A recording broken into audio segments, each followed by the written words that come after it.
ছাত্রছাত্রীরা আমাদের ভবিষ্যৎ। শিক্ষা প্রতিষ্ঠান তো 12টা বেজেই গেছে, আপনারা জানেন।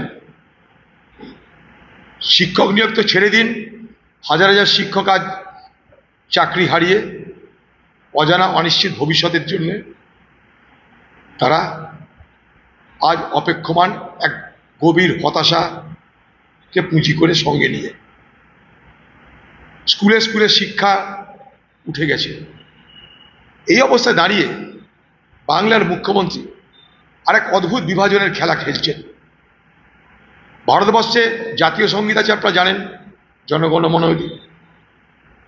পশ্চিমবঙ্গ সরকার মমতা ব্যানার্জি এই বাংলায় জাতীয় সঙ্গীতের আদলে রাজ্য সঙ্গীত চালু করতে চাইছে এবং সেই রাজ্য সঙ্গীত প্রত্যেকটা স্কুলে বাচ্চাদের জাতীয় সঙ্গীত গাওয়ার পর তাদেরকে গাইতেই হবে, বাধ্যতামূলক করছে। তার জন্য প্রাথমিক বিদ্যালয়গুলোতে সমস্ত আদেশ চলে এসছে। সেখানে কবিগুরু রবীন্দ্রনাথের বাংলার মাটি বাংলার জল, এক কবির বাংলার মাটি বাংলার জল, বাংলার বায়ু বাংলার ফল, পূর্ণ হোক পূর্ণ হোক পূর্ণ হোক হে ভগবান। দেখুন, বাচ্চাদের যদি আমরা বলি পূর্ণ হোক হে ভগবান, তাহলে মুসলিম সম্প্রদায়ের বাচ্চারা, তাদের জন্য কিন্তু মুসলমান সম্প্রদায় এটা মানবে না। আমরা সবাই জানি ঈশ্বর আল্লাহ তেরে নাম সবকো সরমতি দে ভগবান, মহাত্মা গান্ধী বলেছেন। স্কুলে স্কুলে যদি এই গানটা শেখানো হতো মহাত্মা গান্ধীর সুরে, ঈশ্বর আল্লাহ তেরে নাম সবকো সরমতি দে ভগবান, আলাদা কথা ছিল।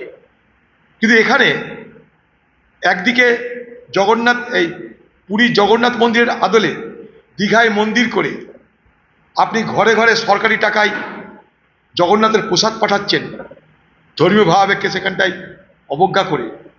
মুসলমানরা প্রসাদকে প্রসাদ হিসাবে খেতে আপত্তি আছে তাদের, যেমন হিন্দুদের ঈদ বকরিদের খাবার খেতে আপত্তি আছে, অনেক হিন্দুদের, সকলের কথা বলছি না। ঠিক তেমনিভাবে যদি স্কুলে স্কুলে পূর্ণ হোক পূর্ণ হোক পূর্ণ হোক এ ভগবান বলে যদি রাজ্য সঙ্গীত গাওয়ানো বাধ্যতামূলক করা হয়, তাহলে কিন্তু মুসলমান সম্প্রদায়ের মধ্যে তার বিরূপ প্রতিক্রিয়া অবশ্যই হবে এবং সেটা হচ্ছে।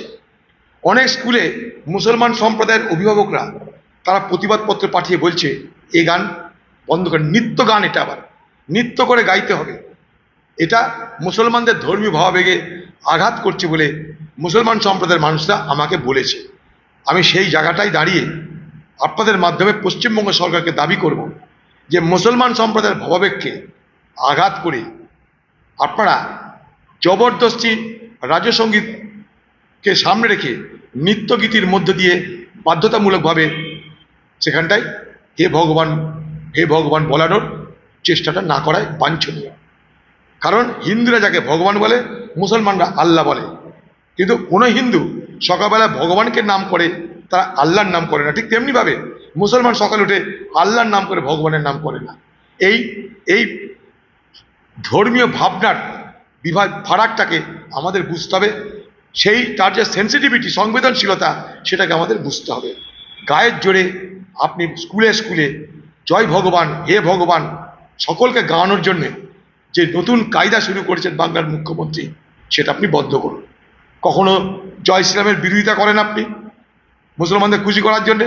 এবার পূর্ণ হোক হে ভগবান এই নৃত্যগীত বাধ্যতামূলক করার মধ্যে দিয়ে কাকে খুশি করতে চাইছেন আপনি জানেন, কিন্তু বাংলার সমাজ যেটাকে মেনে নেবে আপনি সে কাজ করুন। সকলের জন্য যেটা মানানসই হবে সে কাজ করুন। এটা ভুল হচ্ছে আরেকটা, এটাই আমার বক্তব্য।